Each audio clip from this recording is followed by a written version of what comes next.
अस्सलाम वालेकुम स्टूडेंट्स। आज हम मेंटल हेल्थ नर्सिंग का चैप्टर 1 जो है वो स्टार्ट करने जा रहे हैं।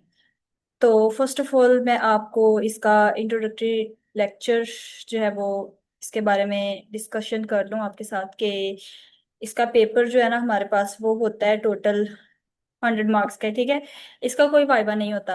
इसमें हमारे पास जो है ना वो 45 मार्क्स के एमसीक्यूज होते हैं, 45 मार्क्स की एससीक्यू होते हैं। तो टोटल जो है वो 90 मार्क्स हो गए और 10 मार्क्स जो होते हैं वो इंटरनल असेसमेंट के होते हैं आपके। ठीक है, तो हमने अगर हम बात करें ना इसका पेपर पॉइंट ऑफ व्यू से और जो इम्पोर्टेंट कंटेंट के अकॉर्डिंग चैप्टर्स हैं, तो वो यही है कि इसका जो है ना टॉस के अकॉर्डिंग ही पेपर आता है आपका। जो जो टॉस के अकॉर्डिंग चैप्टर्स हैं, ठीक है, 90% तो आपका टॉस ही फॉलो होता है। 10% ये है कि कोई एक आध क्वेश्चन ऐसा होता है जो पहले जो आपके ईयर्स हैं यानी कि लास्ट ईयर के जो पेपर्स हैं उसमें वो क्वेश्चन नहीं आया होता। ठीक है, तो फर्स्ट टाइम वो होता है। और सम टाइम इस तरह भी होता है कि सारे पास पेपर के क्वेश्चन होते हैं मेंटल हेल्थ नर्सिंग में ना। तो हमने किस तरह से प्रोसीड करना है, हमने चैप्टर वाइज जो है ना जो आपके पोस्ट के अकॉर्डिंग है वहाँ हम लोग उसी के अकॉर्डिंग जो है ना फॉलो करेंगे आपके टोस्ट को ही। और बेसिकली इसका जो मेंटल हेल्थ नर्सिंग है ना इसमें आपकी ना पूरी बुक के सारे चैप्टर्स इंक्लूड हैं। ठीक है, जितना भी आपका ये कंटेंट है। लेकिन अगर हम बात करें इसका फर्स्ट यूनिट, तो हम फर्स्ट यूनिट से इसलिए स्टार्ट कर रहे हैं। वैसे तो इसमें से जस्ट 3 एमसीक्यूज आने हैं। ठीक है, लेकिन अगर हम पास पेपर के अकॉर्डिंग बात करें ना तो इसमें आपके जो है वो क्वेश्चन आए हुए हैं पास पेपर में इस यूनिट में से भी। वैसे ही आपके टॉस में इंक्लूड नहीं है। ठीक है, और आपके टॉस के अकॉर्डिंग ही पेपर आता है। लेकिन हम लोग यहाँ से स्टार्ट करेंगे ताकि आपको समझ आ जाए कि हमने कौन कौन सी चीजें जो है वो करनी है। तो मैं आपको साथ साथ बुक से भी बता दूंगी जो जो आपने बुक से करने हैं, और साथ ही हम पास पेपर को भी डिस्कस कर लिया करेंगे ताकि आपके दोनों चीजें साथ साथ ही कवर हो जाएं। ठीक है, तो फिर आज जो है ना हम अपना फर्स्ट यूनिट इसका स्टार्ट करते हैं। इसके जो एमसीक्यूज होते हैं ना बच्चे वो सारे आपके आते हैं जो अकॉर्डिंग टू चैप्टर्स है ना आपकी बुक पे। एक्सरसाइज में एमसीक्यूज नहीं है, वही सारे एमसीक्यूज जो है ना आपके आते हैं। तो हम लोग इसका पेपर बहुत इजी आता है, मुश्किल नहीं होता, बहुत इजी होता है इसका। तो आपने साथ साथ तैयारी करनी है इसकी, जैसे जैसे मैं करवाती जाऊंगी लेक्चर्स होते जाएंगे वैसे वैसे आपने इसका कंटेंट जो है ना वो कवर करना है। चलें फिर आज हम अपना फर्स्ट यूनिट जो है ना स्टार्ट करेंगे। ठीक है, जिसमें हमारे पास ना फर्स्ट यूनिट इसका है कंटेंट के अकॉर्डिंग जो आपने देख लिया है, mental health and mental illness. ठीक है, तो ये आपकी बुक पे फर्स्ट चैप्टर है, ये वाला ना फर्स्ट चैप्टर है आपका foundation of psychiatric mental health nursing. आपने शीला की बुक के फॉलो करना है, कोई आपको एक्स्ट्रा स्लाइड्स वगैरह करने की जरूरत नहीं है। बस जैसे जैसे मैं आपको बताती जाऊंगी ना वैसे वैसे आपने जो है ना वो फॉलो करना है। अच्छा, अगर हम बात करें तो इसकी ना यहाँ पे देखें कुछ ना की टर्म्स जो है ना वो दी होती हैं बुक के जो है वो स्टार्टिंग में। तो हमने साथ साथ ये इन टर्म्स को भी देखना है, और जो जो important paper point of view से डेफिनेशंस हैं उनको भी हमने देखना है। तो चले हम लोग स्टार्ट करते हैं इसका। आपने पेज नंबर जो है ना वो पेज नंबर स्टार्ट कर लेना है आपने इसका 2, ये वाला ये ओपन कर लें आप लोग। यहाँ से हमने पढ़ना स्टार्ट करना है। सबसे पहले जो है ना हम लोग डेफिनेशंस देखेंगे। ठीक है, जो जो डेफिनेशंस हमने करनी है। ठीक है, तो पहले मैं आपको इसका जो है वो इंपॉर्टेंट क्वेश्चंस का पार्ट भी दिखा देती हूँ ताकि आपको पता हो आपने क्या क्या चीजें कवर करनी है। तो ये हमारा सब्जेक्ट है, ये मैंने नोट्स ग्रुप में शेयर भी कर दिए थे, तो मैं आपको दोबारा भी आज शेयर कर दूंगी लेक्चर से पहले। ये देखिए ये हमारा फर्स्ट यूनिट है, और इसमें से कौन कौन से क्वेश्चंस आए हुए हैं वो सारे मैंने इधर लिखे हुए हैं, और कौन कौन सी आपने इसमें डेफिनेशंस करनी है वो भी सारी मैंने इधर दी हुई हैं।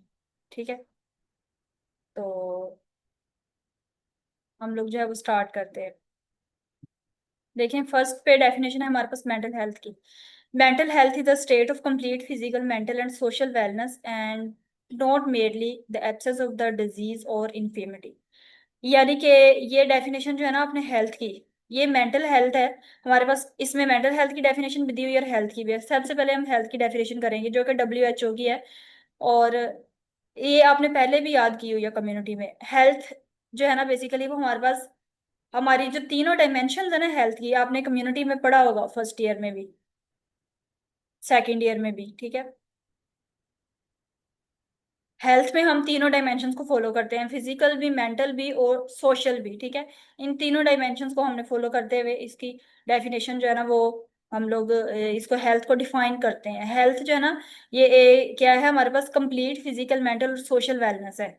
ये नहीं है कि अगर हमारी डिजीज एब्सेंट है तो हमारी हेल्थ अच्छी है, नहीं, हम उसके सारे कंपोनेंट्स को स्टडी करेंगे। हमारी फिजिकल हेल्थ भी हेल्दी होनी चाहिए, मेंटल भी और सोशली भी हमारा जो हमारी फंक्शनिंग है वो बेस्ट होनी चाहिए, तो हम कहेंगे कि हमारी हेल्थ जो है ना वो हम लोग हेल्थ की तरफ लीड कर रहे हैं, ठीक है। फर्स्ट डेफिनेशन आपने ये अंडरलाइन कर लेनी है अपनी बुक पे, ठीक है। देन सेकंड डेफिनेशन है हमारे पास मेंटल हेल्थ की। मेंटल हेल्थ क्या है हमारे पास? Mental health is a state of emotional, psychological and social wellness evidenced by satisfying interpersonal relationships. Interpersonal का वर्ड जहां पे आएगा ना वो होता है दो लोगों के दरमियान, इंट्रापर्सनल होता है बिटवीन एक पर्सन के दरमियान, यानी कि और जब हम लोग दो या दो से ज्यादा लोगों की बात करेंगे तो हम इंटरपर्सनल रिलेशनशिप्स की बात करेंगे। Effective behaviour and coping, positive self concept and emotional stability, ठीक है। ये हमारे पास जो है ना वो मेंटल हेल्थ की डेफिनेशन आ जाती है। यानी कि इसमें हमारा इमोशनल भी, साइकोलॉजिकल भी और सोशल भी, जैसे उधर हेल्थ में हमने डेफिनेशन की थी वैसे ही सेम टू सेम आ जाएगा। लेकिन क्योंकि मेंटल हेल्थ में हमारे रिलेशनशिप्स जो हैं वो भी इफेक्ट हो रहे होते हैं तो हम उसको भी स्टडी करेंगे, ठीक है। कि हमारी जो मेंटल हेल्थ है वो कैसे अच्छी होगी, जब हमारे रिलेशनशिप जो होंगे दूसरों के साथ वो सेटिस्फैक्ट्री होंगे, हमारा बिहेवियर अच्छा होगा, हम कोप कर रहे होंगे, और हमारा सेल्फ कंसेप्ट जो है अपने बारे में वो भी पॉजिटिव होगा, और हम लोग इमोशनली जो है ना वो स्टेबल होंगे। तो इस तरह से जो है ना हम लोग डिफाइन करते हैं मेंटल हेल्थ को, तो हमारी मेंटल हेल्थ जो है वो अच्छी होगी, ठीक है। अब मोस्ट इंपॉर्टेंट यूएच का क्वेश्चन आया हुआ है आपका कि फैक्टर्स अफेक्टिंग मेंटल हेल्थ, क्योंकि हम मेंटल हेल्थ पढ़ रहे हैं यहाँ पे देखें, तो हम लोग जो है ना इसके फैक्टर्स डिस्कस करेंगे कि कौन कौन से फैक्टर हैं जो मेंटल हेल्थ को अफेक्ट करते हैं। तो हम लोग स्टार्ट करते हैं। सबसे पहले जो है ना हमारे पास वो आ जाता है इंडिविजुअल फैक्टर, ठीक है। तीन फैक्टर है बेसिकली, इंडिविजुअल है, इंटरपर्सनल है और हमारे पास सोशल और कल्चरल है, ठीक है। अच्छा, तो इंडिविजुअल फैक्टर्स के अंदर जो है वो क्या आ जाता है, मतलब कि हम अपने बारे में सोचेंगे, जहां पे इंडिविजुअल का वर्ड आ जाएगा आपने किस तरह से इसको याद रखना है, एस आई एस से, ठीक है। यानी कि सोशल और कल्चरल, इंटरपर्सनल और इंडिविजुअल। इंडिविजुअल से हम स्टार्ट कर रहे हैं। इंडिविजुअल का मतलब क्या होता है कि हम लोग अपने बारे में क्या सोच रहे हैं, हमारे अंदर क्या चीज है, ठीक है, हमारे अंदर। यानी कि इसमें क्या किस चीज को हम डिस्कस करेंगे, हमारा जो है बायोलॉजिक मेकअप, ऑटोनॉमी, इंडिपेंडेंस हमारी अपनी, ठीक है, हमारा हमारी सेल्फ स्टीम। यानी कि इंडिविजुअल में हम उन फैक्टर्स को डिस्कस करेंगे जो हमारे अंदर हैं इंडिविजुअली, ठीक है। तो आपने ना इसका इसको आप निमोनिक के थ्रू भी याद कर सकते हो, ABCE जो है ये अपनी बुक पे आप लिख लीजिएगा और इसके अकॉर्डिंग याद कर लें। ए से क्या हमारे पास होता है, ability to find meaning in life, ठीक है, ability to find meaning in life हो जाएगा। और बी से हमारा बायोलॉजिक मेकअप हो जाएगा, ठीक हो गया। आपने जो ये फैक्टर्स याद करने हैं इसमें से आप ना तीन तीन याद कर लें, तीन चार, अगर आपको ज्यादा नहीं याद रहते तो आप लोग तीन जस्ट याद कर लें। उसके बाद सी से हमारे पास आ जाएगा कैपेसिटी फॉर ग्रोथ, ओके। आगे ई से हमारे पास आ जाएगा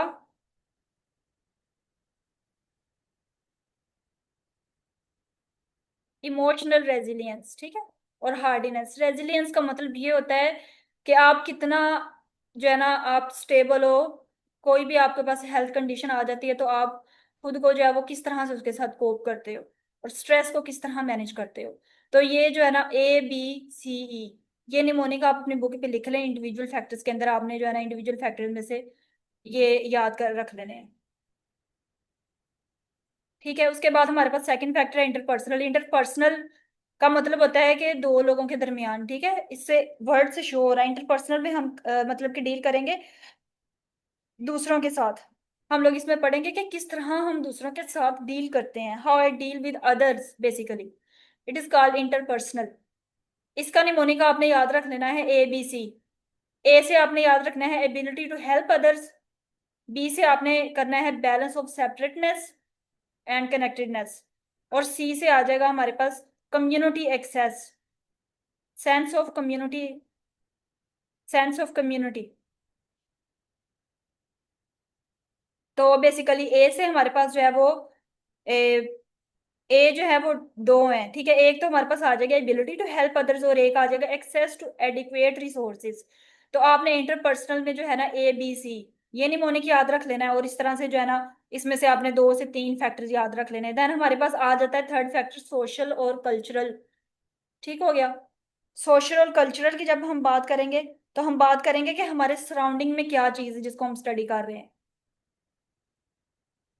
तो ये जो है ना हमारे पास सोशल और कल्चरल, इसका निमोनिक है आसिम। ASIM, आसिम। ये आप ना अपनी बुक में नोट कर लीजिएगा, आसिम। इधर आपने जो है ना अपनी बुक में नोट कर लेना है साथ ही। ए से क्या हमारे पास आ जाएगा, access to adequate resources. Sorry, पहले मैंने इंटरपर्सनल का आपको बताना था। इंटरपर्सनल का जो है वो ABC निमोनिक है, ठीक है। ABC यानी कि ए से आ जाएगा ability to help others, B से आ जाएगा बैलेंस ऑफ सेपरेटनेस, ठीक है, और सी से हमारे पास आ जाता है कनेक्टेडनेस। ओके। देन हमारा हमने सोशल और कल्चरल या फिर इन्वायरमेंटल फैक्टर जो है ये हमने स्टडी करना शुरू किया था। तो इसके अंदर जो है ना इसका निमोनिका आपने लिख देना है आसिम। ए से क्या होता है हमारे पास, एक्सेस टू एडिक्वेट रिसोर्सेज, ठीक है। और इसी तरह एस से हमारे पास आ जाएगा support, support of diversity among people, AS। और आई से हमने लिख देना है intolerance of violence, intolerance of violence. अच्छा, जब आप निमोनिक बनाते हो ना तो आपको वो चीजें भूलती नहीं है, तो इसलिए आप अपनी बुक पे निमोनिक बना लीजिएगा ताकि आपको ये याद रहे। देन हमारे पास एम से आ जाता है मास्टरी ऑफ इन्वायरमेंट।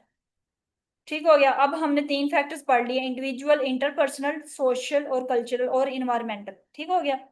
इंडिविजुअल में हमने कहा कि हम जो है ना वो इनसाइड हमारे क्या है उसके बारे में हम डिस्कस करेंगे। उसका निमोनिक है ABCE, ये आपने लिख लेना है। देन हमने इंटरपर्सनल की बात की, इसका निमोनिक हमने याद किया ABC, और मैंने आपको साथ साथ बता भी दिया है।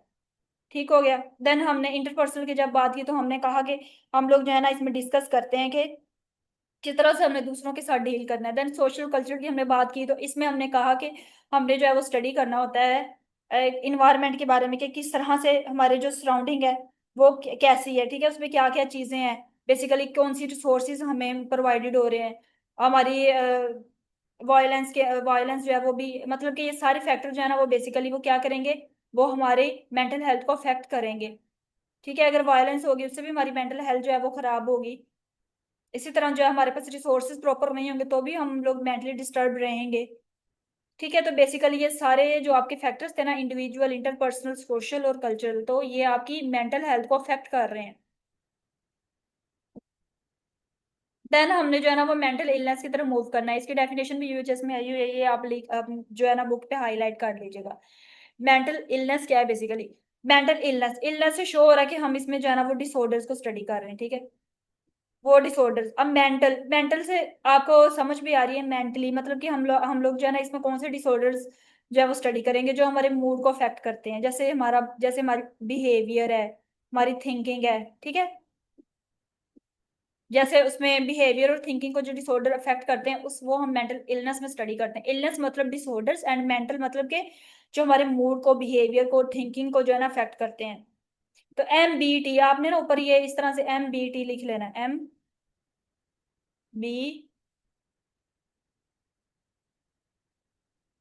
MBT। ये M से बनता है हमारे पास मूड, बिहेवियर एंड थिंकिंग, ये तीनों। ताकि ये आप निमोनिक के थ्रू जब याद करेंगे ना तो आपको ये चीजें भूलेंगी नहीं, याद रहेंगी, डेफिनेशन आपको मेमोराइज इजीली हो जाएगी। मेंटल इलनेस क्या है हमारे पास, जो हमारे मूड को, बिहेवियर को, थिंकिंग को अफेक्ट करती है। उन डिसऑर्डर्स के बारे में हम स्टडी करते हैं। इलनेस मतलब कि डिसऑर्डर्स। अब वो कौन से डिसऑर्डर्स हैं, डिप्रेशन है, शिजोफ्रेनिया है, एंजाइटी डिसऑर्डर्स है, ठीक है, एडिक्टिव डिसऑर्डर्स हैं। तो बस ये जस्ट आपने जो है ना इसकी डेफिनेशन जो है वो याद कर लेनी है इतनी। अब इसी तरह जैसे हमने ऊपर मेंटल हेल्थ पढ़ा था, इसी तरह मेंटल इलनेस को भी कुछ फैक्टर्स हैं जो अफेक्ट करते हैं, जो कि UHS का इंपॉर्टेंट क्वेश्चंस भी है। तो वो हम अब स्टडी करते हैं। उसमें हमारे पास जो है ना वो आ जाते हैं सेम इसी तरह, इंडिविजुअल है, इंटरपर्सनल है, और हमारे पास सोशल और कल्चरल और इन्वायरमेंटल है। अच्छा, इंडिविजुअल फैक्टर्स के अंदर जो है ना अब किस तरह से ये हमारी जो है वो मेंटल इलनेस को अफेक्ट करेंगे, हमारा बायोलॉजिक मेकअप, वही जैसे जिस तरह हमने उसमें पढ़ा था इसी तरह जो है हमारे पास वरीज और फियर्स आ जाएंगे। इंडिविजुअली हमें कोई किसी चीज का खौफ हो सकता है। हम लोग जो है वो रियलिटी को डिस्टिंग्विश नहीं कर पाते इसमें फ्रॉम फैंटेसी से। मतलब कि हम लोग ख्याली पुलाव में रहते हैं, हमारा हम जहनी तौर पे ठीक नहीं ना होते, तो हम लोग जो है हमारा हम रियलिटी में नहीं अपने आप को जो है ना वो डिस्टिंग्विश नहीं कर पाते रियलिटी को फैंटेसी से।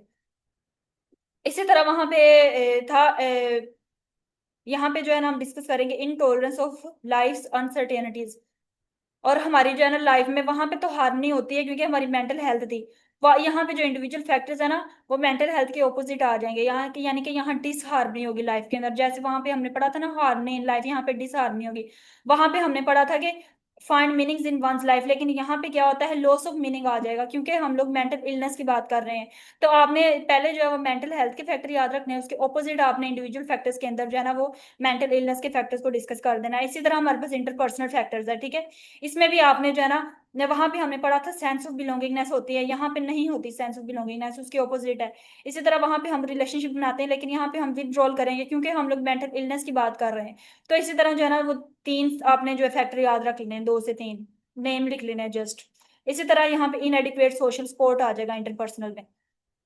देन हमने सोशल कल्चर फैक्टर्स की बात करनी है। वहां पे जो मेंटल हेल्थ में हमने पढ़े थे उसके ऑपोजिट हमने यहाँ पे कर देना है क्योंकि हम लोग यहाँ पे मेंटल इलनेस की बात कर रहे हैं। तो यहाँ हम लोग जो है ना वो सोशल कल्चर के अंदर देखेंगे lake of resources, violence, homelessness, poverty. बस ये जस्ट 2 से 3 नेम्स आपने याद रख लेने हैं, ओके। इसमें तो कोई निमोनिक की भी जरूरत नहीं है। बस तो इस तरह से आपने जो है ना इस इन फैक्टर्स को मेमोराइज करना है कि ये जो फैक्टर्स हैं वो किस तरह से हमारी मेंटल इलनेस को अफेक्ट कर रहे हैं। तो ये जो बेसिकली 3 फैक्टर्स हैं जो हमारी मेंटल हेल्थ को, मेंटल इलनेस को सॉरी अफेक्ट करेंगे। ठीक है, इसी तरह 3 फैक्टर्स हैं जो हमारी मेंटल हेल्थ को अफेक्ट करते हैं, वो हमने पढ़ लिए हैं। अब नेक्स्ट जो मोस्ट इंपॉर्टेंट क्वेश्चन है वो है diagnostic and statistical manual of mental disorders. इसमें भी बेसिकली जो है ना सबसे पहले तो आपने डीएसएम स्टैंड फॉर, पहले इसका निमोनिक आपने याद रख लेना है। वो है diagnostic and statistical manual of mental disorders, 5th edition. ये भी एक टेक्सोनमी थी जो कि अमेरिकन साइकेट्रिक एसोसिएशन जो है ना बेसिकली उसने दी थी, ठीक है।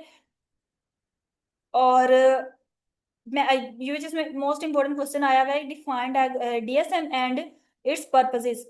ठीक हो गया, तो आपने जस्ट इसकी डेफिनेशन कर लेनी है, वो मैंने आपको बता दिया है।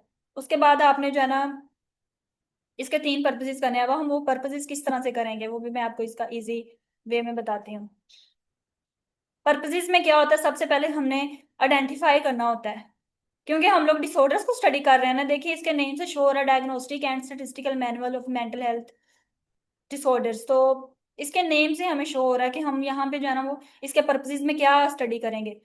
मतलब कि हम लोग सबसे पहले जो है ना डी से है तो हम लोग डिफाइन करेंगे करेक्टरिस्टिक्स को या सिम्टम्स को, जिससे हम लोग क्या कर सकें, डायग्नोज कर सकें किसी भी डिसऑर्डर को। तो हम लोग सबसे पहले तो उसकी सिम्टम देखेंगे, तभी तो हमें पता चलेगा कि कौन सा डिसऑर्डर है। तो हम लोग फर्स्ट ऑफ ऑल जो है ना वो डिफाइन करेंगे सिम्टम्स को या करेक्टरिस्टिक्स को। देन हम लोग सेकंड नंबर पे आइडेंटिफाई करेंगे उसका कॉज क्या है, ठीक है। डिफाइन करेंगे, देन हम लोग आइडेंटिफाई करेंगे underline cause of the disorders को। तो आपने क्या करना होता है जब भी आपने इस तरह के पर्पसेस आपके पास आ जाते हैं तो आपने जो है ना वो इसके जो की वर्ड्स हैं वो याद रखने होते हैं। जैसे आइडेंटिफाई करना है आपने अंडरलाइन कॉज को, डिफाइन करना है, सबसे पहले आप डिफाइन करोगे करेक्टरिस्टिक्स को या सिम्टम्स को जो डिफरेंशिएट करेंगे स्पेसिफिक डायग्नोसिस को। इसी तरह सेकंड नंबर पे आप आइडेंटिफाई करोगे underline causes of the disorders को।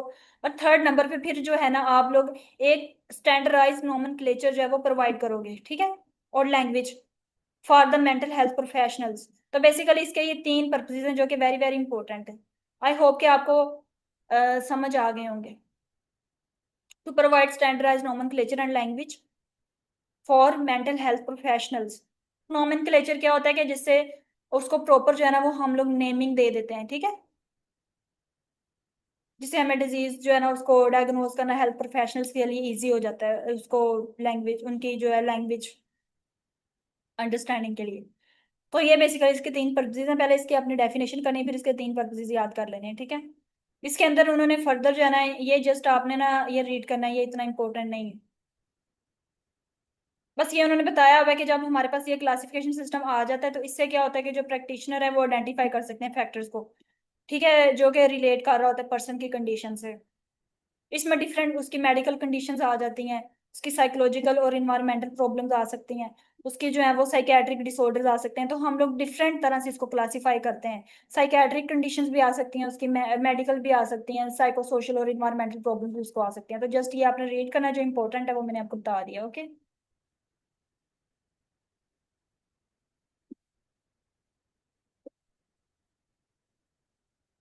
चलें तो हम लोग नेक्स्ट जो है ना वो मूव करते हैं। अच्छा, ये DSM-5 जो है ना, इसका क्राइटेरिया मैंने आपको बता दिया। अब साथ ही मैं आपको DSM-4 जो है उसके बारे में भी डिस्कशन बता देती हूँ। वो आपने अपने बुक पे जो है ना वो नोट कर लेना है, ठीक है। वो इस बुक पे नहीं दिया हुआ, लेकिन उसमें से MCQs आते हैं, तो इसलिए हमने वो भी करना है।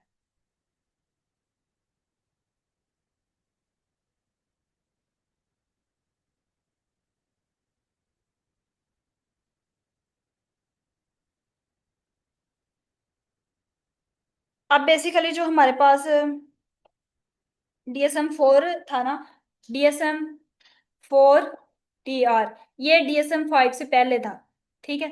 TR का मतलब होता है टेक्स्ट रिवीजन। अब ये जो है ना वो इसमें इसको diagnostic and statistical manual of mental disorders 4th edition इसको पढ़ते हैं, ठीक है। ये अपडेटेड रिवीजन वर्जन था DSM-4 का। अच्छा, इसके लिए इसमें जो है ना हम लोग बेसिकली वो चार एक्स हमारे पास जो है ना, सॉरी, 5 होते हैं एक्सिस, उसको हम लोग जो है ना वो स्टडी करते हैं। अच्छा, फर्स्ट एक्सिस जो है उसमें हम लोग जो है वो क्लिनिकल डिसऑर्डर्स को स्टडी करते हैं, ठीक है। इसी तरह ये जो है ना, ये जो टेबल है ये MCQs के लिए इंपॉर्टेंट है। इसमें से MCQs जो है ना वो पूछा जा सकता है आपको UHS में।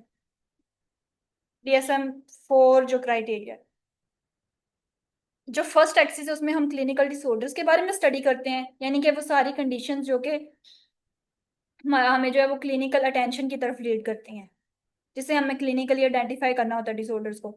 देन हमारे पास सेकंड एक्सिस जो है ना, इसमें आ जाती है personality disorders and mental retardation. तो ये हमने बेसिकली जो है ना वो एक्सिस में स्टडी करना होता है। पहले में जो है ना हमारे पास वो मेंटल सारे जो है वो क्लिनिकल डिसऑर्डर्स आ जाते हैं, जैसे इसमें शिजोफ्रेनिया, डिप्रेशन, ETC, ये सारे जो है हम इसमें स्टडी करते हैं एक्सिस 1 में। एक्सिस 2 जो है ना, ये पर्सनैलिटी डिसऑर्डर्स हैं। पर्सनैलिटी डिसऑर्डर्स हम आगे पढ़ेंगे भी, उसके बारे में हम स्टडी करते हैं। जस्ट आपने एक्सिस याद रखने हैं, कितने हैं टोटल, 5 हैं, और कौन कौन से एक्सिस में हम कौन कौन से डिसऑर्डर को स्टडी करते हैं वो याद रखना है, जस्ट MCQs के लिए।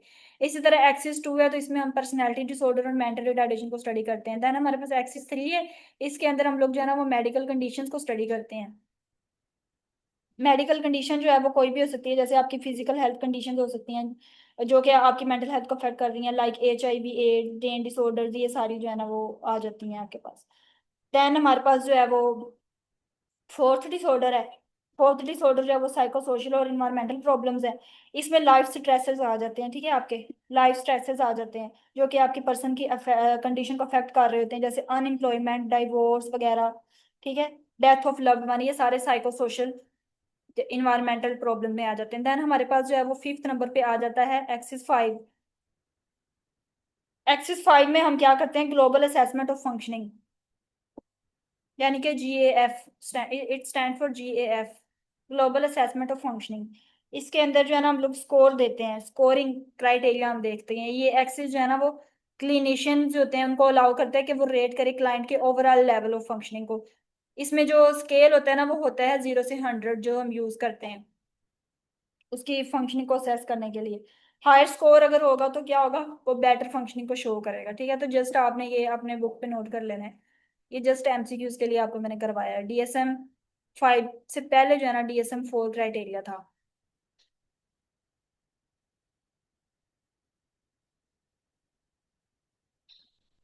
अच्छा, अब ये जो है ना हमने सारा कर लिया है। जिस तरह ये डेफिनेशन थी मेंटल इलनेस की, इसी तरह जो है ना यहाँ पे कुछ और डेफिनेशन भी हैं, वो भी आपने अपनी बुक पे नोट कर लेनी, वो मैंने इधर लिखी हुई है। मेंटल हेल्थ नर्सिंग जो है ना, इसकी डेफिनेशन भी आपने याद करनी है। Mental health nursing is concern with prevention, treatment and nursing care of people of all ages suffering from mental illness and it's effects. ठीक हो गया। तो आपने मेंटल हेल्थ नर्सिंग हम स्टार्ट करने जा रहे हैं, तो इसकी डेफिनेशन बहुत इंपॉर्टेंट है। ये आपने अपनी बुक पे नोट कर लेनी है। ये WHO की है, 1998 में उसने दी थी। देन जो है ना हमारे पास एक और दो और डेफिनेशन जो आपने अपनी बुक पे नोट करनी है, जो इंपॉर्टेंट है, वो है साइकेट्री की और साइकेट्रिक नर्सिंग की।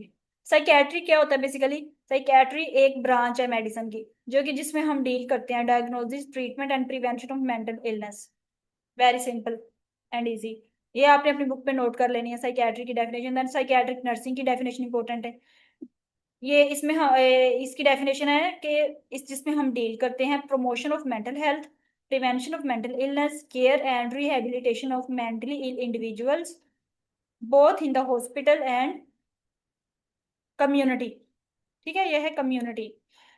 तो बेसिकली ये डेफिनेशंस कुछ इंपॉर्टेंट थी, ये मैंने आपको बता दी है, ये आपने अपनी बुक पे नोट कर लेनी है और ये याद कर लेनी है आपने। देन जो है ना, हम लोग अब नेक्स्ट मूव करते हैं इसकी हिस्ट्री से रिलेटेड। ठीक है, तो फर्स्ट ऑफ ऑल जो है वो हम लोग एंशियंट टाइम्स की बात करेंगे, यानी कि हिस्टोरिकल पर्सपेक्टिव्स की बात अब हम लोग करने जा रहे हैं। Historical perspectives of treatment of mental illness, यानी कि किस तरह से जो है ना वो मेंटल इलनेस को रिलेट किया जाता था जो एंशियंट टाइम्स थे उसमें। अच्छा, तब जो पुराने जमाने थे तब ये सोचा जाता था कि अगर कोई बीमार हो जाता है ना, तो उसको कहते थे कि ये उसके गुनाहों की सजा, उसको उसके गुनाहों की सजा समझा जाता था। ठीक है, ये देखिए उन्होंने लिखा हुआ है, those with mental disorders are viewed as being either divine or demonic depending on their behaviour individuals. तो बेसिकली जस्ट आपने इसको कॉन्सेप्ट याद रखना है, आपको इतने जो वर्डिंग इसकी टफ है ये याद करने की जरूरत नहीं है। जस्ट आपने अंडरस्टैंडिंग के लिए इसको रीड करना है, क्योंकि ये जो है ना वो बेसिकली इसमें से, इस चैप्टर में से वैसे आपको कोई एमसीक्यू नहीं आना, तो हम लोग जस्ट इसको एमसीक्यूज के लिए प्रिपेयर कर रहे हैं। और इन केस अगर एमसीक्यू आ जाए कुछ, जो है वो पास पेपर में इसके एमसीक्यू भी आए हुए हैं, हिस्ट्री में से कभी भी कोई एमसीक्यू नहीं आया, तो ये जस्ट हमने रीड करनी है एमसीक्यूज के लिए। ओके, तो अब क्या हुआ था कि इसमें जो है ना नेक्स्ट अरिस्टोटल जो है वो आ गया। अरिस्टोटल ने फिर इसका कॉन्सेप्ट थोड़ा चेंज किया। उसने कहा कि उसने रिलेट किया था मेंटल डिसऑर्डर्स को फिजिकल डिसऑर्डर्स के साथ। ठीक है, उसने कहा कि उसने एक थ्योरी दी थी जिसमें उसने कहा कि जो हमारे जिस्म में, यानी कि हमारे बॉडी में जो ब्लड है, वाटर है, और येलो और ब्लैक जो है बाइल है हमारी बॉडी में, ठीक है, वो हमारे इमोशंस को कंट्रोल करता है। तो उसने आके इस कॉन्सेप्ट को चेंज किया था। तो इसके बारे में हम लोग जो है वो स्टडी कर रहे हैं।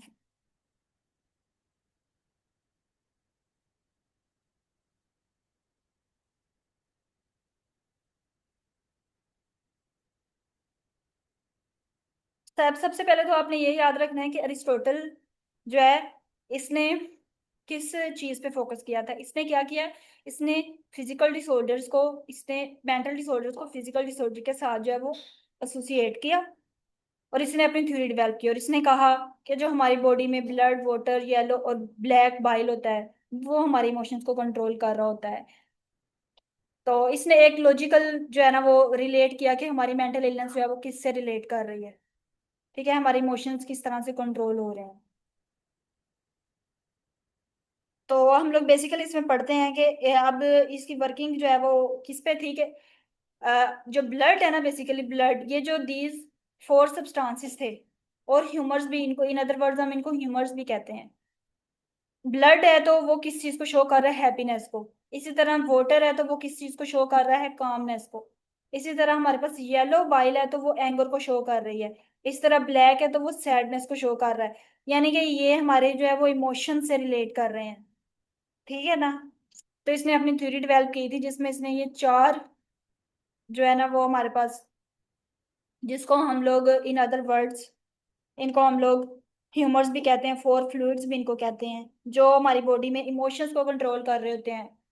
और वो इमोशंस कौन कौन से हैं वो मैंने आपको बता दिए हैं सीक्वेंस के अकॉर्डिंग। ब्लड जो है वो हैप्पीनेस को शो कर रहा है, वाटर जो है वो कॉमनेस को शो कर रहा है, येलो जो है वो एंगर को, और देन हमारे पास ब्लैक आ जाता है, बाइल, जो कि सैडनेस को शो कर रहा है। तो बस इसमें जस्ट आपने इसका कॉन्सेप्ट याद रखना है। देन हमारे पास जो है ना इंग्लैंड के अंदर रिनेज जो है, इसने भी जो है ना वो मेंटल इलनेस को डिस्टिंग्विश किया था क्रिमिनल्स से। यानी कि इसने किस पे फोकस किया था, people with mental illness were distinguished from criminals, those considered harmless, were allowed to wander the countryside और live in the rural communities. यानी कि जो लेस हार्मफुल थे ना, देखिए जिनको हार्मलेस कंसीडर किया जाता था ना, उसको सिर्फ कंट्री में वो रखते थे। और जो मतलब कि नुकसान पहुंचा सकते थे, ठीक है, या जो डेंजर होते थे, उसको फिर वो जेल में कैद करवा देते होते थे। तो ये भी जस्ट इसकी ये हिस्ट्री के अंदर ही हम लोग स्टडी कर रहे हैं। जस्ट आपने ना ये, यानी कि इसने डिस्टिंग्विश किया था क्रिमिनल्स कौन से होते हैं। आपका पता है, हम क्रिमिनल्स उसी को कहते हैं जो कोई जुर्म कर रहा हो या कुछ ऐसा नुकसान पहुंचा रहा हो लोगों को, तो हम लोग जो है उसको जेल में बंद करवा देते हैं। तो बस जस्ट ये एक सिंपल इसका कॉन्सेप्ट है कि इसने डिस्टिंग्विश किया था क्रिमिनल्स को जो दूसरे मेंटल इलनेस के साथ, डिसऑर्डर्स के साथ पेशेंट्स होते हैं उनसे। वो किस तरह से किया था वो मैंने आपको बता दिया। ओके, तो जस्ट आपने ये रीड कर लेना है, इट्स नॉट इम्पोर्टेंट। देन हमारे पास जो है ना वो period of entitlement and creation of mental institutions, ये वो पीरियड आता है जिसमें मेंटल इंस्टीट्यूशन जो है ना वो स्टैब्लिश हुए थे। तो सबसे पहले जो है ना हम लोग इसमें ना एक कॉन्सेप्ट आता है असाइलियम का। साइलम, ये बेसिकली क्या होता है, ये ना जो मेंटली इल, ये यहाँ पे जो वर्डिंग है ना वो बहुत टफ लिखी हुई है। मैं इसको इजी वर्डिंग में आपको समझा रही हूँ कि जो साइलम है वो एक ऐसी, यानी कि सेफ, हमारे पास जो है ना हेवन है उन लोगों के लिए जो मेंटली इल होते हैं, उनका यहाँ पे हम रखते हैं। ठीक हो गया, बस ये आपने इजी वर्डिंग में इसको याद रख लेना है। और ये पीरियड जो है वो मेंटल इंस्टीट्यूशंस का वो तब 19 जो है ना 1790s में जो है वो ये स्टार्ट हुआ था, जिसमें मेंटल इंस्टीट्यूशंस क्रिएट किए गए उन लोगों के लिए जो मेंटली रिटार्डेड थे। जस्ट आपने ये याद रख लेना। और वो कौन सा था, बेसिकली वो असाइलम था। वो कौन सी प्लेस थी जो इस्टेब्लिश हुई थी 1790s के अंदर, वो था असाइलम हमारे पास। बस बाकी ये सारा इतना जो लॉन्ग लिखा हुआ है ना इसकी हिस्ट्री में, ये हमने इतनी इसको डिटेल में करने की जरूरत नहीं है, इट्स नॉट इम्पोर्टेंट।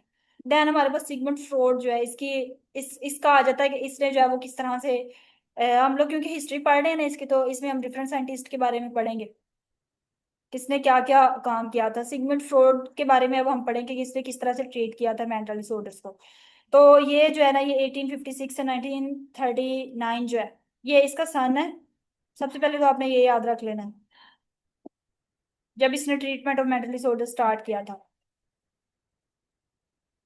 अच्छा, फिर आपने ये करना है कि ये जो मैंने किया हुआ है ना हाईलाइटेड, बस ये आपने याद रख लेना है। इसमें इसने किस पे फोकस किया था, इसने माइंड, उसके डिसऑर्डर्स और उसके जो ट्रीटमेंट है, जो कि पहले किसी ने स्टडी नहीं किया था, लेकिन वो सिगमंड फ्रॉड ने स्टडी किया था कि किस तरह से ये जो है वो एक दूसरे से कनेक्टेड है और किस तरह से ये रिलेट कर रहे हैं हमारी मेंटल डिसऑर्डर से। तो बेसिकली ये किसने स्टडी किया था, अगर आपको एमसीक्यूज आ जाए तो आपको पता होना चाहिए कि सिगमंड फ्रॉड ने जो है ना वो स्टडी किया था मेंटल माइंड को, उसके डिसऑर्डर्स को और उसके ट्रीटमेंट जो है वो, जो पहले किसी ने भी स्टडी ऊपर हमने नहीं पढ़ा, किसी ने भी नहीं इस पे फोकस किया था।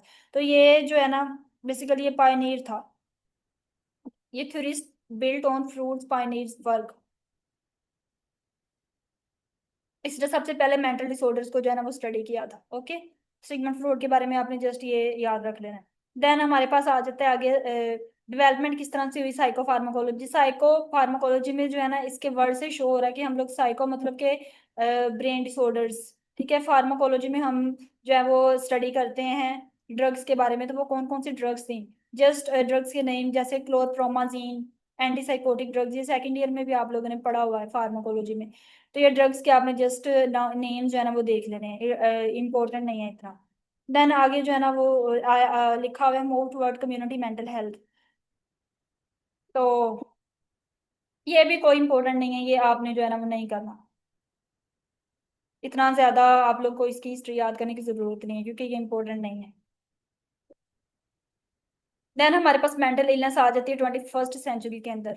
21st सेंचुरी में उन्होंने बताया हुआ है कि सब्सटेंस अब्यूज और मेंटल हेल्थ सर्विस एडमिनिस्ट्रेशन, उन्होंने जो है ना वो एस्टिमेट किया था 18.61 ऑफ अमेरिकन जो कि 18 ईयर्स ऑफ एज के थे, इन्होंने मेंटल इलनेस के बारे में स्टडी किया था। और तकरीबन जो है ना इन्होंने कितने पर्सन को अंडर 18 एज में स्टडी किया था, 43.7 मिलियन पर्सन को। बस ये जस्ट एमसीक्यूज के लिए मैं आप लोगों को करवा रही हूँ क्योंकि ये इतना इंपॉर्टेंट नहीं है, ना इसमें से हिस्ट्री में से कभी क्वेश्चन आया है और ना ही इंशाल्लाह आएगा।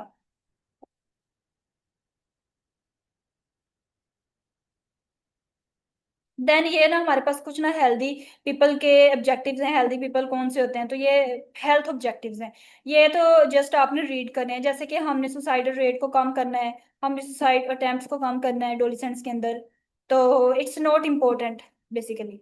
ये जस्ट आपने जो है ना वो रीड करना है। ये टेबल आपने रीड करना है, ये इम्पोर्टेंट नहीं है, ठीक है। जो टेबल इम्पोर्टेंट होगा वो मैं आपको साथ साथ बता दिया करूँगी। रिड्यूस करना है आपने वो पर्सन्स को जो कि मेजर डिप्रेसिव एपिसोड्स के साथ आपके पास आते हैं। ये भी एक मेंटल डिसऑर्डर है, ये हम आगे डिटेल में पढ़ेंगे। जस्ट आपने यहाँ पे ना इसका कुछ इसमें से जो है ना वो एंड लिस्ट आपने कर लेने हैं, जो आपको इजीली याद रह जाए। Increase the proportion of adults with mental health disorders who receive the treatment. Increase the proportion of persons with co-occurring substance abuse. Depression screening जो है उसको हमने इंक्रीज किया। इसी तरह होमलेस जो थे, increase the number of homeless adults with mental health problems वो रिसीव। तो ये ऑब्जेक्टिव्स थे कि हमने किस तरह से जो है ना वो लोगों को डील करना है जो मेंटल हेल्थ इलनेस के साथ आते हैं। तो हमने सुसाइडल रेट को कम करना है। बेसिकली ये कॉमन है, जस्ट आपने इसको ना रीड कर लेना है।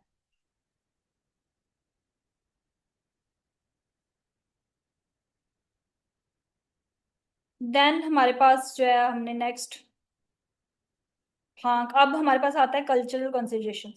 कल्चरल कंसिडरेशंस में भी कुछ नेम्स है जो मैं आपको हाईलाइट करवा दूंगी, एमसीक्यूज के लिए वो इंपॉर्टेंट है, वो आपने याद कर लेना है। अच्छा सबसे पहले जो था ना साइकेट्रिक नर्सिंग प्रैक्टिस, वो किसने स्टार्ट की थी? वो लिंडा रिचर्ड ने किया। Linda Richards graduated from the new England hospital for women and children in the Boston. तो ये सबसे पहले जो है ना नर्सिंग प्रैक्टिस वो स्टार्ट की थी लिंडा रिचर्ड ने। ठीक हो गया। फिर ये जो है वो साइकेट्रिक हॉस्पिटल में चली गई और वहां इसने एजुकेशनल प्रोग्राम्स हेल्ड करवाए। रिचर्ड जो है ये फर्स्ट अमेरिकन साइकेट्रिक नर्स थी। इट्स इंपॉर्टेंट है, एमसीक्यूज ये आपने हाईलाइट कर लेना है। देन जो है ना इसने बेलमोंट के अंदर पहली दफा जो है वो मेंटल इलनेस से रिलेटेड हॉस्पिटल कायम किया। ये भी एमसीक्यूज के लिए इंपॉर्टेंट है, बस ये आपने जो है वो कर लेना है, अंडरलाइन कर लेना है और इसको हाईलाइट कर लेना है। और ये केयर किस पे बेस करती थी? उसके इसमें जो है ना वो बेसिकली जो मेंटल इलनेस के साथ लोग होते हैं उनकी न्यूट्रिशन के बारे में स्टडी किया गया था, उनकी हाइजीन के बारे में और उनकी एक्टिविटी ऑफ एक्सरसाइज, जो भी उनकी एक्टिविटीज उस पर फोकस किया गया था।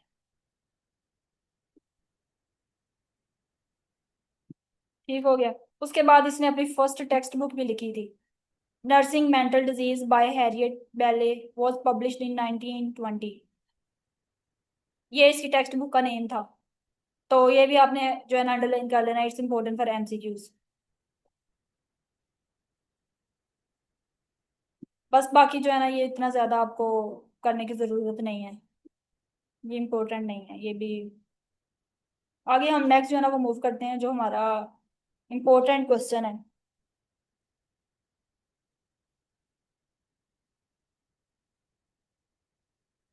अच्छा तो इसमें जो है ना हमारे पास जो इंपॉर्टेंट क्वेश्चन आपका यूएचएस में आया हुआ है ना वो है standards of practice. Standards for practice, areas of practice, या फिर इसको हम कह सकते हैं स्टैंडर्ड्स ऑफ प्रैक्टिस। ये आपका यूएचएस में इंपॉर्टेंट क्वेश्चन है, ये आया हुआ है, ये हमने टेबल अच्छे से कर लेना है, आपने इसको अंडरलाइन भी कर लेना है। इसको आपने एक निमोनिक के थ्रू याद करना है। सबसे पहले हम बात करें काउंसलिंग की, ठीक है। इसी तरह हम बात करें मिली थेरापी। सबसे पहले तो आपने इसको इनलिस्ट कर लेना है, देन हमने अंदर जो है ना वो पॉइंट्स को याद कर लेना है। सेल्फ केयर एक्टिविटीज आ जाएगा, साइकोबायोलॉजिक इंटरवेंशन आ जाएगा, हेल्थ टीचिंग आ जाएगा। 6 नंबर पे हमारे पास जो है वो केस मैनेजमेंट आ जाएगा, और 7th में हमारे पास हेल्थ प्रमोशन एंड मेंटेनेंस। अब आपने इसको याद किस तरह करना है? आपने ना अपनी बुक पे निमोनिक लिख लेना है, ठीक है, मैं बोल रही हूँ आपने लिख लेना है। कूल, सी से आ जाता है हमारे पास CMSPHCH, ठीक है। ये हमारे पास जो है ना वो इसका तरतीब से ही निमोनिक है। अब सी, सी से हम याद रखेंगे काउंसलिंग। सी निमोनिक आपने ऊपर लिख लेना, वो मैं बोल रही हूँ अब। Cool minds shape perfect health care habits. Cool minds shape perfect health care और हैबिट्स। ये निमोनिका आपने यहाँ पे अपनी बुक पे जो है ना वो नोट कर लेना। सी से क्या बनेगा हमारे पास? काउंसलिंग। काउंसलिंग में हम लोग जो है वो किस चीज को स्टडी करते हैं? काउंसलिंग में हम लोग जो है ना वो हेल्प करते हैं लोगों की प्रॉब्लम सॉल्विंग में, ठीक है। उसको जो है वो उसकी स्ट्रेस मैनेजमेंट में काउंसलिंग करते हैं उसकी, ठीक है, बिहेवियर मॉडिफिकेशन में। तो ये 2 से 3 पॉइंट काउंसलिंग के अंदर आपने याद कर लें। देन मिली थेरापी का मतलब होता है ग्रुप थिंक, यानी कि आपने पॉजिटिव रहना है, थेरापेटिक इन्वायरमेंट को मेंटेन करना है, उसको जो है वो ग्रुप थिंक। मिली थेरापी का मतलब होता है ग्रुप थिंक, यानी कि ग्रुप थेरापी। इसको हम ग्रुप थेरापी भी कहते हैं, in other words milieu therapy का मतलब होता है। इसमें बेसिकली इसका मकसद, इसका मतलब क्या होता है कि keeping a positive healing environment and encouraging patients to interact and grow. ठीक हो गया, यानी कि हमने एक ऐसा इन्वायरमेंट क्रिएट करना है जिसमें जो है ना हम पॉजिटिव रहें और दूसरों को इनकरेज करें कि वो उसमें पार्टिसिपेट करें और उसकी जो है वो ग्रूमिंग हो। उसके लिए हम क्या करेंगे? मिली थेरापी के अंदर हम स्किल्स बताएंगे उन्हें, हम लोग उन्हें उन्हें इनकरेज करेंगे कम्युनिकेशन के लिए, क्लाइंट्स और दूसरे लोगों के दरमियान। इसी तरह जो है ना वो हम लोग प्रमोट करेंगे ग्रोथ को थ्रू रोल मॉडलिंग। तो ये 2 से 3 पॉइंट्स आपने मिली थेरापी के अंदर लिख देना है। देन हमारे पास आता है सेल्फ केयर एक्टिविटीज, इसमें हम वो लोग उसकी इनकरेज करेंगे इंडिपेंडेंस को, सेल्फ एस्टीम जो है वो इनकरेज करेंगे। इसी तरह उसकी फंक्शन और जो उसकी हेल्थ है उसको हम इम्प्रूव करेंगे। तो ये आ जाता है सेल्फ केयर एक्टिविटीज के अंदर। आगे साइकोबायोलॉजिक इंटरवेंशन की बात कर रहे हैं। साइकोबायोलॉजिक इंटरवेंशन से ही हमें श्योर हो रहा है कि हमने उसको मेडिकेशंस देनी है, जिसमें उसको उसके बारे में बताना है कि किस तरह से मेडिकेशन उसने एडमिनिस्टर करनी है, जिस तरह से उसने मेडिकेशन देनी है हम उसको सारी टीचिंग प्रोवाइड करेंगे और हम लोग उसको देखेंगे कि उसके इफेक्ट्स तो नहीं कोई आ रहे, ऑब्जर्व करेंगे। तो बेसिकली इसी से आपको एक कहानी के तौर पे मैंने इसको बता दिया कि साइकोबायोलॉजिक में हम टीच करेंगे, उसको बताएंगे कैसे मेडिकेशन लेना है, उसको ऑब्जर्व करेंगे, साइड इफेक्ट्स तो नहीं कोई मेडिकेशन के आ रहे, उसको एडमिनिस्टर करेंगे मेडिकेशन। तो साइकोबायोलॉजिक इंटरवेंशन में हम ये स्टडी करेंगे। देन हमारे पास केस मैनेजमेंट आ जाता है। केस मैनेजमेंट में जो है ना हम लोग किस चीज के बारे में स्टडी करते हैं? ऑर्गेनाइजिंग केयर के बारे में, और मेक श्योर करते हैं कि उसको सारी सर्विसेज मिल रही हैं। तो ये केस मैनेजमेंट में आ जाता है। देन हमारे पास जो है वो हेल्थ प्रमोशन एंड मेंटेनेंस आ जाता है। इसके अंदर हम लोग लोगों की हेल्प करते हैं कि वो हेल्दी रहें और उनकी डिजीज जो है ना वो प्रिवेंट हो, इलनेस से प्रिवेंशन हो। तो ये एरियाज ऑफ प्रैक्टिस जो है ना वो 2 लेवल के होते हैं। एक तो हमारे पास बेसिक लेवल है और एक एडवांस लेवल है, ठीक है। बेसिक लेवल पे मैंने आपको निमोनिक बता दिया, उसके थ्रू आपने याद कर लेना है। देन एडवांस लेवल की अगर हम बात करें तो उसमें जो है ना हम लोग साइकोथेरापी प्रोवाइड करते हैं। पीईसी पैक निमोनिक जो है ना, ये आप अपनी बुक पे लिख लीजिएगा। पीईसी पैक, पी से 2 पी है हमारे पास, जिसमें हमारे पास साइकोथेरापी आ जाता है, प्रेस्क्रिप्टिव अथॉरिटी आ जाता है, ठीक है। देन सी से हम लोग जो है वो करेंगे कंसल्टेशन। देन ई से हम लोग एवेलुएट करेंगे। तो ये जो एडवांस लेवल के फंक्शंस हैं और बेसिक लेवल के फंक्शंस हैं, ये दोनों ही इसका जो इंपॉर्टेंट क्वेश्चन था ना नर्सिंग प्रैक्टिस का, ये इसका आंसर है। एरियाज ऑफ प्रैक्टिस में ये दोनों बेसिक लेवल पे फंक्शंस को आपने बता देना है और एडवांस लेवल पे हम कौन कौन से फंक्शंस करते हैं वो बता देना है। साइकोथेरापी प्रेस्क्रिप्टिव अथॉरिटी मतलब कि हम ड्रग एडवांस लेवल पे हम प्रेस्क्राइब करते हैं ड्रग्स, उसको साइकोथेरापी देते हैं हम लोग, किसी को कंसल्टेशन प्रोवाइड करते हैं एडवांस लेवल पे, ठीक है। एवेलुएट करते हैं हम लोग उनके हेल्थ स्टेटस को, हम लोग प्रोग्राम डेवलपमेंट करते हैं और सुपरविजन करते हैं हम लोग। तो ये बेसिकली एडवांस लेवल के फंक्शन हैं जो आपने याद कर लेने। तो ये टेबल इंपॉर्टेंट था एक जो मैंने आपको करवाया है, ये आपने अच्छे से याद कर लेना। देन ये जो टेबल है psychiatric mental health nursing phenomena of concern, तो ये इतना इंपॉर्टेंट नहीं है बेसिकली, ये आपने जस्ट रीड करना है। ये नहीं पेपर में आया हुआ, पास पेपर में भी कभी नहीं आया और इस दफा भी इंशाल्लाह नहीं आएगा। इसमें हमारा जो है वो ऊपर नेम से श्योर है psychiatric mental health nursing phenomena of concern. तो इसमें हम लोग जो है ना हम लोग promotion of optimal health and physical health के बारे में स्टडी करेंगे। हम लोग जो है वो impaired ability to function related to psychiatric, तो उसके बारे में हम लोग इसमें स्टडी करेंगे। अगर किसी के मतलब कि थिंकिंग में ऑल्ट्रेशन है, परसीव करने में या कम्युनिकेशन में, तो उसको हम स्टडी करेंगे। हेल्थ को, मेंटल हेल्थ को ऑप्टिमल बनाने के बारे में हम स्टडी करेंगे और फिजिकल हेल्थ को। इसी तरह इमोशनल स्ट्रेस जो है उसको हम लोग डील करेंगे इसमें, उसके बारे में स्टडी करेंगे। जो भी सिम्टम की मैनेजमेंट है, उसके साइड इफेक्ट्स आ रहे हैं, उसके बारे में स्टडी करेंगे। सेल्फ कंसेप्ट और बॉडी इमेज जो है वो उसको बेटर बनाने में, क्योंकि ये जो लोग होते हैं ना मेंटल डिसऑर्डर के साथ, इनका सेल्फ इमेज और सेल्फ कंसेप्ट अपने बारे में बहुत ज्यादा यानी कि ये डिग्रेड होते हैं खुद से और लोनलीनेस को प्रेफर करते हैं। तो इसलिए हमने जो है ना इनकी कोपिंग करनी होती है, तो उसके बारे में हम लोग स्टडी करेंगे। फिजिकल सिम्टम्स देखेंगे उनकी, साइकोबायोलॉजिक सिम्टम्स देखेंगे, interpersonal, organizational, social, cultural, spiritual, environmental circumstances, सबको हमने स्टडी करना है, क्योंकि हमने मेंटल हेल्थ में पढ़ा था कि हमने उसको उसकी तीनों डायमेंशन को फुलफिल करना है, ठीक है, जिसमें उसकी मेंटल, साइकोबायोलॉजिक, सोशल, तीनों डिमेंशन जो है ना वो बेसिकली आ जाती हैं।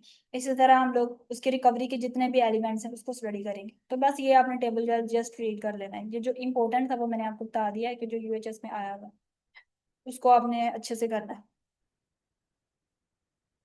देन जो है ना इसमें ना लास्ट डेफिनेशन है आपकी 10 पेज पे है, वो आ जाती है सेल्फ अवेयरनेस की, बहुत इंपॉर्टेंट है। ये डेफिनेशन आपने अंडरलाइन कर लेनी है, ये डेफिनेशन याद करनी है आपने। सेल्फ अवेयरनेस जो है ना ये एक ऐसा प्रोसेस है जिसमें नर्स जो है वो गेन करती है रिकॉग्निशन ऑफ हिज और her own feelings, beliefs and attitude.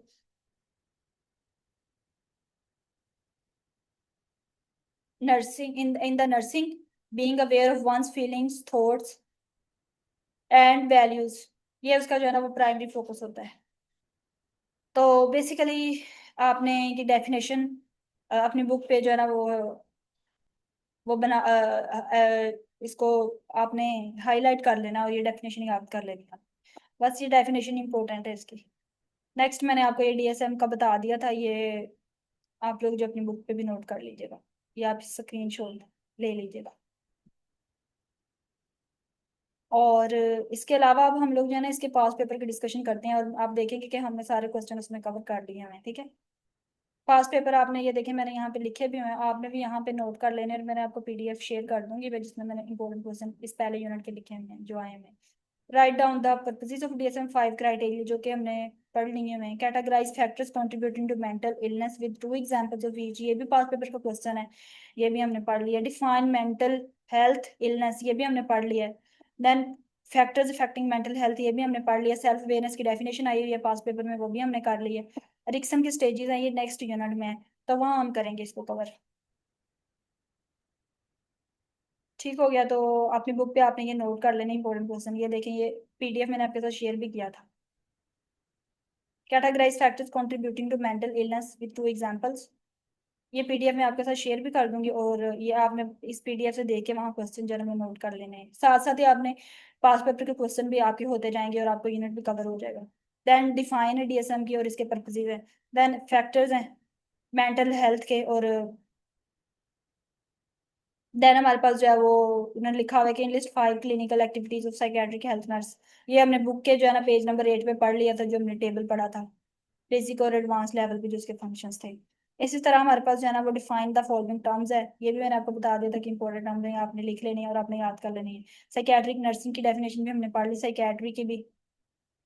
इसी तरह जो है वो मेंटल हेल्थ की डेफिनेशन भी हमने पढ़ ली है, और मेंटल इलनेस की भी। मेंटल हेल्थ नर्सिंग की डेफिनेशन अपनी बुक पे नोट कर लेनी है आपने, ये भी मैंने आपको पढ़ा दिया। एरिक्सन की स्टेजेस है ना हम नेक्स्ट यूनिट में पढ़ेंगे। सेल्फ अवेयरनेस की डेफिनेशन आई है, वो हमने पढ़ ली है। तो ये इंपॉर्टेंट क्वेश्चंस भी आपके साथ ही हो गए हैं, और अगर आपको कोई भी क्वेश्चन हो, कुछ भी आपको ना समझ आया हो, तो आप लोग मुझसे डिस्कशन ग्रुप में पूछ सकते हैं। Okay, thank you. आज का बस इतना ही आपका चैप्टर था। एक यूनिट आज हमारा कंप्लीट हो गया, नेक्स्ट हम लोग अपना यूनिट जो है ना कोडिंग टूल्स स्टार्ट करेंगे। ओके, अल्लाह हाफिज।